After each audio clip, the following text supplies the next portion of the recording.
Praise lord. ఈరోజు దేవుని వాగ్దానము తేదీ ఫిబ్రవరి 24, 2026.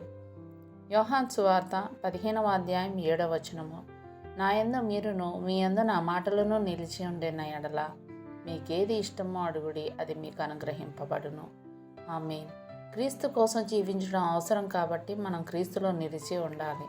అలా నిలిచి ఉంటేనే దేవుని యొక్క అమూల్యమైన అత్యధికమైన వాగ్దానాలను స్వతంత్రించుకోగలం. ఆయనలో నిలిచి ఉండడం అంటే ఆయన ప్రేమకు బదులుగా వేరొక ప్రేమను కానీ వేరొక వస్తువును కానీ అంగీకరించక సజీవమైన ప్రేమపూర్వకమైన ఇష్టపూర్వకమైన బుద్ధిపూర్వకమైన ఐక్యతను ఆయనతో కలిగి ఉండడమే. కొమ్మ దాని కొండానికి దగ్గరగా ఉండడమే కాక దాని నుండి ఎప్పుడు జీవాన్ని శక్తిని పొందుకుంటూ ఉంటుంది. అలాగే విశ్వాసులంతా క్రీస్తులో నిలిచి ఉండి అనంతమైన దేవుని శక్తిని పొందుతూ ఉంటారు. అది ఆయన కృపాసనం దగ్గరే జరుగుతుంది. మీకేది ఇష్టమో అడుగుడి. ఈ వాగ్దానం దేవునితో నడిచే హానోకుల కోసం, యేసు రొమ్మన ఆనుకున్న యోహానుల కోసం, క్రీస్తుతో నిరంతర సహవాసంతో ఉన్న అందరి కోసం ఇవ్వబడింది. హృదయం పూర్తిగా ప్రేమలో నిలిచి ఉండాలి.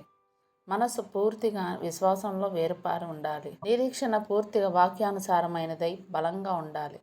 విశ్వాసి సంపూర్ణంగా ప్రభువులో లీనమైపోవాలి. ఈ విధంగా ఉండకపోతే ప్రార్థన ఫలితం పొందలేం. నేను కాను, క్రీస్తే నా యందు జీవించుచున్నాడు అని చెప్పగలిగే వారికి ఆత్మ స్వాతంత్రం అనుగ్రహించబడుతుంది. ప్రభువుతో నువ్వు సహవాసం కోల్పోతే నువ్వెంత బలహీనుడివైపోతావో చెప్పలేం.